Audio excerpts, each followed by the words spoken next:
हमारा 14 करोड़ रुपए का नुकसान हो गया। हमारे घर गिरा दिए, घर लूट लिए, हवेली मवेशियों वाली गिरा दी। मेरे भाई का मर्डर हुआ, उसमें कोई अब बंदा अरेस्ट नहीं हुआ।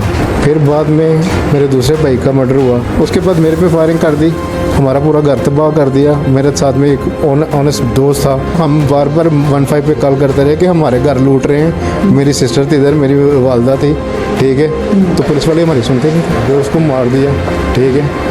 हम उसके मुलज़िम किधर हैं? मेरी उधर अकेली सिस्टर है, वो सिस्टर को बुला के थाने में सब उल्टा बेइज्जत कर दिया, ठीक है, और मुखालिफ लोग गालियाँ निकालते रहे। आराम के साथ बैठ, उन्होंने जाकर उसके साथ सलाम अलैकुम लिया, उन्होंने वालेकुम सलाम, तो पीछे से उसको फैर मार दिया। 2088/20 एक मुकदमा दर्ज होता है थाना फिरोजवाला के अंदर। उस मुकदमे की जो दिफात थी वो थी 302, मतलब कत्ल किया गया। कत्ल हुआ फिरोजवाला के इलाके इमामिया कॉलोनी में, जो कि एक हाल के बाहर शख्स बैठा अखबार पढ़ रहा था और उसको बेदर्दी से 2 शख्स आए बाइक के ऊपर, उसको कत्ल कर दिया। कत्ल करने के बाद मुलज़म अरेस्ट हुए, 6 माह के अंदर उनका ट्रायल मुकम्मल हुआ और उनको सज़ा हुई और उनको डिस्ट्रिक्ट शेखुपुरा जेल के अंदर उनको भिजवा दिया गया। मुलज़मान ने इस चीज़ को एक्सेप्ट किया कि हमें टारगेट किलिंग के हवाले से हमें इस्तेमाल किया गया, हमें फाइनेंस किया गया, हमें टारगेट दिया गया और हमने उन लोगों को कत्ल किया जिसके बारे में हमें सुपारी मिली थी। सुपारी देने वाला एक सऊदी अरब से मुकीम शख्स जो पिछले 11 साल से वहाँ पे मुकीम था, उसने उनको फाइनेंस किया था। इंटरपोल के ज़रिए उसको डिस्ट्रिक्ट शेखुपुरा पुलिस ने उसको गिरफ्तार कर लिया है। आज FIA इस्लामाबाद ने उसको मुतलका शेखुपुरा जो पुलिस था, जो मुतलका इंचार्ज था इन्वेस्टिगेशन का, उसको हैंड ओवर किया है। हैंड ओवर करने के बाद मुलज़म ने क्या क्या चीज़ें नई एक्सेप्ट की हैं, तफ्तीश के अंदर नया कौन सा मोड़ आया है, मुलज़म क्या क्या चीज़ें मान रहा है, और इसके साथ साथ तफ्तीशी ऑफिसर ने क्या चीज़ें नई, जो फाइनेंस का सोर्स था, टारगेट किलिंग का जो तरीका वारदात था वो कैसे था। मजीद हम उनसे बात करते हैं, मुलज़म से, फिर तफ्तीशी से बात करते हैं। आया, क्या नाम है आपका? जी इमदाद हुसैन सिद्धू। इमदाद हुसैन, किस जगह पे आप रहते हो? इलाका थाना पीरज़ादा कॉलोनी। फिरोजवाला का ये इलाका है? जी जी। आप मुझे बताओ कि काम क्या करते हो आप? जी मैं सऊदी में ड्राइवर हूँ। कितने अरसे से? तकरीबन 11 साल से। क्या किसी प्राइवेट कंपनी में काम करते हो या घर के किसी प्राइवेट? सर आज़ाद हूँ। इंडिपेंडेंट ना? जी। ठीक है, पुलिस ने क्यों गिरफ्तार किया? तो इधर कुछ मर्डर वगैरह हुए हैं। किनके मर्डर हुए थे? जो ये एक जमील भट्टी है जिसने मेरे भाई को कत्ल किया था। ठीक है। ठीक है, उसका कोई भांजा या भतीजा किसको वो कत्ल हुआ है। और एक और फिरोजवाला में मर्डर हुआ था जिसमें आपको, मतलब उन्होंने कहा कि इन लोगों ने कत्ल करवाया। जी जी, वो कलब अब्बास भट्टी साहब है। ठीक है, मरहूम। ठीक है, तो उनका मरवाया था? मैंने नहीं मरवाया सर। ठीक है। वो एक दोस्त है, मेरा भाई बना हुआ है, ठीक है, उसने कोई मारे हैं। तो आपके जो भाई हैं, दोस्त बना हुआ है, उसको किसने कहा था कि इन लोगों को मार दो? उसकी तो कोई दुश्मनी नहीं होगी ना उसके साथ? नहीं सर, हम तो इतनी देर से उधर रह रहे हैं, सऊदी गवर्नमेंट से इधर से भाग के गए। अगर हम क्रिमिनल होते तो हम इधर बदला वगैरह लेते। मैं तो पास हो गया था, ठीक है, तो उधर मेरे अंकल थे, उन्होंने वीज़ा हायर किया। आपने क्या उनको टारगेट नहीं दिया? आपने उनके लिए उनको फंडिंग नहीं की? आपने उनको टारगेट नहीं था दिया कि फलां बंदे को जाके मारना है? जी नहीं। ये सारा झूठ है? जी, ये आप पे इल्जाम है? जी जी, मेरे पे इल्जाम नहीं है, वो मेरा दोस्त था, उसके जो दिमाग में है उसने किया। उसने आपको नहीं बताया कि मैं ये करने लगा हूँ? नहीं, उसने मेरे साथ उधर बैठता था, उसके अंकल की उधर बसें वगैरह थी, उसके भाई की थी, ये तीनों भाई उधर थे, ठीक है। हम आपस में गपशप लगाते रहे, तो वो बोल रहा भाई आप छुट्टी नहीं जाते। मैं बोला यार मेरा ये प्रॉब्लम है, मैं इधर आया हूँ अपने बच्चों का रिज़्क़ कमाने के लिए, और मैं अपने बच्चों का रिज़्क़ कमा रहा था बासानी तरीके से, अच्छा रोज़गार लगा हुआ था बस। जो पुलिस ने अभी तफ्तीश आपकी चल रही है, जो ज़िमनी लिख रहे हैं उसके अंदर तो वो कन्फेस कर रहे हैं, बल्कि बता रहे हैं कि इन्होंने उनको फंडिंग भी की है। आप ही के कहने के ऊपर उन्होंने जाके 2 बंदों को मर्डर किया, एक लाहौर के अंदर और एक फिरोजवाला के अंदर। आप इस चीज़ से डिनाई कर रहे हैं जी? या पुलिस झूठ बोल रही है आपको लगता है? दोनों में से एक बात तो है ना? पुलिस तो झूठ नहीं बोल रही है। ये बात सही है कि वो मेरा दोस्त था, ठीक है। उसने मारे हैं, ठीक है। ये बात ठीक नहीं है कि उनको आपने टारगेट दिया था और फंडिंग भी की थी। नहीं नहीं, मैंने टारगेट नहीं दिया था, लेकिन उसने मुझे पूछा था क्या? कि भाई आप किस किस लोगों ने मारा। मैंने बोला यार मुझे आज तक ये समझ ही नहीं आई कि हमारे साथ हुआ क्या है, ठीक है। ठीक है। मेरे छोटे भाई को पहले मारा है, उसका दोस्त ही था मारने वाला मोहम्मद जमील, ठीक है, एक अजीम नाम का लड़का था। ठीक है। आपने ठीक। बता दिया ना इन लोगों ने मारा है। नहीं, मैं बातें मेरे से पूछता रहता था, ठीक है, तो मैं उसको बता दिया, ठीक है। आपने उनसे पूछा नहीं कि पूछ क्यों रहे हो तुम, कोई खैर तो है भाई? नहीं, बैठे गपशप लगाते थे, खाना वगैरह इकट्ठे खाते थे, ठीक है, तो उसने मुझे पूछ लिया बस। यहाँ आके आपका उनसे कोई राब्ता नहीं था? जी कोई राब्ता नहीं। कंफर्म है? हाँ कंफर्म। पुलिस के पास एविडेंस है सारे? जी ठीक है। तो उस पर भी आप इनकारी हैं किस बात? कि पुलिस के पास जो एविडेंस है वो सारे झूठे हैं? मैंने उससे कभी बात नहीं की, वो आ गया उधर से अपने भाइयों से झगड़ा करके। आपने उन्हें पैसे नहीं ट्रांसफर किए थे 70,000 70,000 रुपया? वो मैंने किस मद में था वो? 70,000 उसको इसलिए नहीं दिया था कि तुम बंदे मारो, ये अच्छा। करो वो करो। उसका रक्षा खराब हो गया था। हाँ। उसने मुझे कॉल किया, उसका भाई था मेरे साथ काम करता, खाला का बेटा, अल्लाह जन्नत नसीब करे, आरफ, ठीक है। उसने कहा रक्षा खराब हो गया, उसकी मद में पैसे दे बात मुझे। सुन लेना, ठीक है। उसने मुझे बोला, उससे नंबर लिया मेरा, ठीक है। उसने मुझे कॉल की, भाई मैं मुसीबत में हूँ, तो मेरा रक्षा खराब हो गया, थोड़ी हेल्प करते हैं। बस मैंने उसको उतनी पहले। नाजरीन, ये आपने बात तो सुनी होगी कि जब भी किसी से इंतकाम लेना हो या ज़ाती रंजिश के अंदर किसी को पार करना हो तो ये बड़ा आसान रास्ता है। आप किसी दूसरी जगह पे ट्रैवल करें, पीछे से सुपारी दें और बआसानी अपनी आप जो भी आपका टारगेट है आप उसको अचीव कर लेते हैं। इस केस में भी ऐसा ही हुआ है।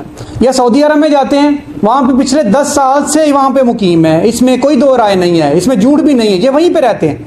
लेकिन जिन लोगों ने 2 टारगेट किलिंग की, एक फिरोज वाला के अंदर और एक लाहौर के अंदर, उन दोनों टारगेट किलिंग को जो टारगेट दिया गया था और उन्हें जो फाइनेंशियली सपोर्ट की गई थी, इन्हीं की तरफ से की गई थी। पुलिस ने वो सारे एविडेंस भी इकट्ठे कर लिए हुए हैं कि किस सोर्स के थ्रू इन्हें पैसे मिले थे और उसके बाद किस तरीके के साथ उनको टारगेट किया गया। और जो मुल्ज़मान थे वो अभी जुडिशियल हो चुके हुए हैं, हवालात में जेल के अंदर बंद है। उनका भी यही कहना है कि हमें टारगेट दिया गया था और इस मद में हमें इतने पैसे दिए गए थे, और सारी चीज़ें फराहम करने वाले कौन था? ये था जिन्हें इंटरपोल के थ्रू पाकिस्तान लाया गया है। और ये थाना फिरोज वाला पुलिस की बड़ी एफर्ट है। और इस केस के जो इन्वेस्टिगेशन इंचार्ज हैं वो भी हमारे साथ मौजूद हैं, हम उनसे भी बात करते हैं इस केस के हवाले से अब तक क्या पेशरफ्त हुई है, पुलिस ने कौन कौन से शवाहद अब तक इकट्ठे कर लिए हुए हैं, वो भी उनसे बात करते हैं। हमसे भी पूछ लेना। सर आपसे ही बात कर रहे थे कब से हम। मेरे भाई का मर्डर हुआ, उसमें कोई अब बंदा अरेस्ट नहीं हुआ, ठीक है, ठीक है। फिर बाद में मेरे दूसरे भाई का मर्डर हुआ, कोई आदमी नहीं है, इधर फिरोज वाला में उसकी FIR दर्ज है। ठीक। कोई बंदा अरेस्ट हुआ? वो अरेस्ट हुआ, छोड़ आपने नामजद बंदे जी नामजद किया, छूट गए हैं वो? छूट गया वो, उसको 15 दिन के बाद छोड़ दिया, अच्छा, ठीक है। उसके बाद एक ही मुल्ज़म था, एक ही को छोड़ दिया, ठीक है। उसके बाद मेरे पे फायरिंग कर दी, हमारा पूरा घर तबाह कर दिया। मेरे साथ में एक ऑनेस्ट दोस्त था, मलक एहसान राफी रोड वाला, अल्लाह जन्नत नसीब करे, उसको मार दिया, ठीक है। हम उसके मुल्ज़म किधर हैं, ठीक है। बाद में जब ये कत्ल हुए, हमारा 14 करोड़ रुपए का नुकसान हो गया, हमारे घर गिरा दिए, घर लूट लिए, हवेली मवेशियों वाली गिरा दी दोनों, ठीक है। हमारे साथ कोई जुल्म नहीं हुआ। उसके लिए आपने तगोदुगी पुलिस से कोऑपरेट किया, एविडेंस दिया? जी दिया। हम बार बार 15 पे कॉल करते रहे कि हमारे घर लूट रहे हैं, मेरी सिस्टर थी इधर, मेरी वालदा थी, ठीक है। तो पुलिस वाले हमारी सुनते नहीं थे, ठीक है। हमारे घर गिर रहे थे, हम बार बार जा रहे थे, अदालतों में धक्के खा रहे थे, DSP सबको भी इन्फॉर्म किया, ठीक है। हमारी कुछ सुनवाई नहीं हुई। क्या हम मजलूम नहीं है? तो ये चीजें आपने अपने केसेस के बारे में आप पुलिस को बताएं, पुलिस को आप सारा कुछ बताएंगे, एविडेंस देंगे तो बंदे पकड़े जाएंगे। हमने बताया भाईजान, हमने बताया, ठीक है, कि यार हमारे से ये जुल्म हो रहा है, प्लीज काइंडली हमारी हेल्प करें, ठीक है। मैंने बाहर से कॉलें की कि यार हमारे घर इतने बजे ये लोग लूट रहे, ये लोग हैं, ये लूट रहे हैं, काइंडली आप हमारी हेल्प करें। मेरी उधर अकेली सिस्टर है, वो सिस्टर को बुला के थाने में सब उल्टा बेइज्जत कर दिया, ठीक है। और मुखालिफ लोग गालियां निकालते रहे, ठीक है। अभी भी मुझे थ्रेट है, ठीक है। मैं अदालत में जाता हूँ, इफ्तिखार साहब मलक मुख्तार साहब मेरे साथ हैं, ठीक है। ठीक है, और मुझे बिल्कुल थ्रेड है, मुझे खुद अपनी सिक्योरिटी, मैं अकेला रह गया हूँ, मेरे बाजू अपा है, जब मैं 11 महीने खाना नहीं खा सका, वॉशरूम जाने के लिए मुझे दिक्कत होती थी। क्या हम मजलूम नहीं है? हमारा घर पूरा तबाह हो गया, मेरी इसी टेंशन में मेरे वाल साहब को हार्ट अटैक हुआ, हमारा घर लूट लिया, वो उनकी डेथ हो गई, मेरी वालदा की डेथ हो गई। क्या हम मजलूम नहीं है? हमारा कोई वारस नहीं है। हम सर उसका मतलब ये थोड़ी है कि आप कानून हाथ में ले भाई हमने कहाँ कानून हाथ में लिया? 2009 से केस लड़ रहे हैं, ठीक है, हमने कहाँ पे किया? हम तो अभी भी अपने बच्चों के रिज़्क कमा रहे थे, मुझे तो पता नहीं था कि उसने ऐसे कर देना है, ठीक है। मैं तो अभी भी नहीं चाहता, मेरे बच्चे छोटे छोटे, मेरे 3 बच्चे हैं, मेरी एक बेटी है, 2 बेटे हैं, मेरे भाई के 2 बेटे हैं, एक बेटी है, एक बहन है, उसकी एक बेटी है, उसको पुरसाने वाला मैं ही हूँ। अगर मैं अच्छा कमा रहा था, पीछे से घर में चला रहा था, मैं क्यों करूँगा ऐसा? ठीक है, मैं तो अभी भी नहीं चाहता था। मैंने सऊदी गवर्नमेंट को भी बोला कि मैं भाई इधर हूँ, मैंने ऐसे काम किए ही नहीं है। वो बोल रहे थे हुकूमत दौला चाहती है कि भैया आप वापस आएँ। मैंने बोला आप छुट्टी लगाए हैं तो मैं जाना चाहता हूँ। बिल्कुल सही है, ठीक है, लेकिन वो बोल रहे थे कि नहीं जी इंटरपोल आपको। मैं 6 महीने उधर सड़ता रहा हूँ जेल में, ठीक है। 6 महीने के बाद वो उनका प्रोसीजर है, जब उनका प्रोसीजर कंप्लीट हुआ तो फिर उन्होंने मुझे लेके आए। 3 पुलिस वाले थे जिन्होंने एयरपोर्ट पे आगे इंटरनेशनल पुलिस को, इंटरपोल पुलिस को इस्लामाबाद में दिया, फिर मलक मुख्तार साहब को मुझे हवाला किया। बिल्कुल सही है। नाजरीन, ये मुल्ज़म के ऊपर जो आप बीती है वो भी आपने सुनी। इनका दोनों भाई मर्डर हुए, इनका जो दोस्त था इनके साथ उसको भी कत्ल कर दिया गया। इनका इल्ज़ाम ये है कि इनके जो मुल्ज़मान हैं जिनको नामजद किया गया था उनको छोड़ दिया गया या छूट गए, उनके ऊपर कोई कार्रवाई नहीं की गई पुलिस ने। मेरी वालदैन को थ्रेट थे जब हम चले गए, मैं बाहर चले गया, पहले मेरा भाई कत्ल हुआ तो जो हमारा आदमी मुल्ज़म अंदर था, जो मोहम्मद जमील, उन्होंने कहा भाई हम तुम मार देंगे। मेरे बाप को तो की वजह नात क्या थी उनकी दुश्मनी के साथ? वो मनशियात फरोश हैं, क्रिमिनल लोग हैं, ठीक है। मेरे भाई ने कोई उनके दोस्त थे पुलिसमैन, उनको सिर्फ वो बता दिया कि ये लोग ये कर रहे हैं, ठीक है।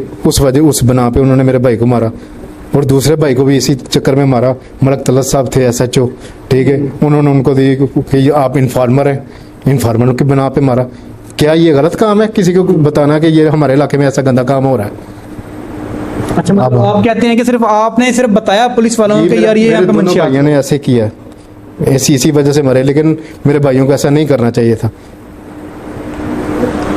नाज़रीन, जो इनके तफ्तीशी ऑफिसर हैं वो भी हमारे साथ मौजूद हैं, उनसे भी बात करते हैं, और इस हवाले से जो मुतलका डिस्ट्रिक्ट पुलिस ऑफिसर हैं उनसे भी बात करेंगे कि इनके जो FIR हुई थी जिनमें इनके 2 भाई और इनका एक दोस्त मर्डर हुआ था, उस हवाले से क्या जो ये एलिगेशंस लगा रहे हैं क्या उसमें कितनी सच्चाई है, उसमें भी कोई पेशरफ्त अगर हुई थी, पुलिस ने उसके ऊपर क्या कार्रवाई की थी, उस हवाले से भी हम आपको आगाह करेंगे। लेकिन इसके साथ जो इनके तफ्तीशी ऑफिसर हैं उनसे बात करते हैं। सर, मुझे बताएं कि मुल्ज़म को आपने इंटरपोल के ज़रिए यहाँ पे मतलब गिरफ्तार कर लिया हुआ है, उन्हें इस्लामाबाद से आप लेके आए हैं। अब तक मुल्ज़म ने क्या क्या मतलब सारा कुछ एक्सेप्ट किया है कि मैंने ये भी किया है वो भी किया है? मुल्ज़म तो ये अमदाद हुसैन मुल्ज़म जो है ना, ये सऊदी अरब में रहा है उधर 10 साल तकरीबन। तो इसके इधर भाई कत्ल हुए थे। इन्होंने ये जो रहमान कादर शूटर है ना, ये उसके साथ काम करता था उधर सऊदी अरब में, ठीक है। उधर से इन्होंने कोई इसके तहत प्लानिंग बनाई, मशवरा किया, तो वो उधर से उसका काम बंद हो गया, तो वो पाकिस्तान आ गया। पाकिस्तान आकर उसने इसको जो 6/11/20 को कलब अब्बास भट्टी मरहूम शादी हाल के बाहर बैठा हुआ, तो उन्होंने प्लानिंग के तहत उसने एक और साथी अपना तैयार किया, मोटरसाइकिल पे गए, वो बाहर बैठा हुआ था शादी हाल के बाहर ही, आराम के साथ बैठ, इन्होंने जाकर उसके साथ अस्सलाम वालेकुम ली, उन्होंने वालेकुम सलाम, तो पीछे से उसको फैर मार दिया। ठीक है। तफ्तीश मुकदमा नामालूम मुल्ज़मान के खिलाफ दर्ज रजिस्टर हुआ था, लेकिन पुलिस ने बहुत कोशिश करके असल मुल्ज़मान को ट्रेस किया। ठीक है। और ट्रेसिंग के बाद उन्होंने इंकशाफ किया कि हमें ये कत्ल कलब अब्बास भट्टी का जो अमदाद हुसैन भट्टी ने हमसे कत्ल कराया, हमें 70,000 रुपया पैसे भी सऊदी अरब से भेजे हैं। ठीक है। वो दोनों मुल्ज़मान जेल में हैं। अब ये अमदाद हुसैन भट्टी इसमें 109 का मुल्ज़म है। ये सऊदी अरब से इंटरपोल के जरिए 2 यौम कबल हम इस्लामाबाद एयरपोर्ट से FIA के से हासिल करके लाए हैं और इसको अदालत में पेश करके रिमांड हासिल किया गया है और तफ्तीश मुकद जारी है। तो इंशाल्लाह इंसाफ होगा। इसकी 109 की शहादतें इकट्ठी कर रहे हैं और इसको सजा दिलाएंगे इंशाल्लाह। सर मुज़म कह रहा था कि ये क्वेश्चन आपके केस से रेलिवेंट इस वजह से है क्योंकि वो कह रहे हैं कि मेरे जो 2 भाई हैं वो भी मर्डर हुए हुए हैं, वो जुरिस्डिक्शन भी थाना फिरोजवाला की लगती है। क्या आपने उस मिसल को भी थोड़ा सा गो थ्रू किया? हमारे इलाका थाना की जो मिसल है वो तो हमने देखी है, लेकिन लाहौर वाले भी पुलिस इधर आई से इसको इंटेरोगेशन करके गई है। ठीक है। लेकिन वो भी कह रहे हैं कि इन्होंने उधर से बैठ कर ये वो भी लाहौर में भी इसी शूटर से उसको कत्ल करवाया है। ठीक है। जो आदमी लाहौर में कत्ल हुआ है वो भी रहमान कादर ने ही कत्ल किया है। ठीक है। तो इसका मकसद ये है कि रहमान कादर को तैयार इसने सऊदी अरब में किया है ठीक है। और उधर से भेजकर इन दोनों को कत्ल करवाया। बिल्कुल सही है। नाज़रीन, ये इन्वेस्टिगेशन ऑफिसर थे इस केस के, जिन्होंने इस केस को मुकम्मल थारोली इन्वेस्टिगेट किया। इस केस के अंदर जो शवाहद थे जो पुलिस इकट्ठा करने के लिए बहुत ज़रूरी थे वो भी उन्होंने इकट्ठे कर लिए। मैं फंडिंग कहाँ से हुई, टारगेट कैसे दिया गया और टारगेट करने के बाद शूटर्स कौन थे, वो सारी चीज़ें मंजर यहाँ पे आ चुकी हैं। जो दोनों शूटर हैं वो जेल के अंदर है और उनको टारगेट देने वाला जो शख्स था वो मेरी लेफ्ट साइड पे मौजूद है। ये जो बता रहा है कि जो मेरे दोनों भाई को भी मारा गया और उसके बाद मेरा एक दोस्त को भी मारा गया, ये इनकी निजी दुश्मनी थी। उस केस के अंदर क्या बना उस हवाले से डिस्ट्रिक्ट पुलिस ऑफिसर से बात करेंगे। तब तक के लिए अपने मेज़बान आमिर को इजाज़त दें। अलानी के बाद।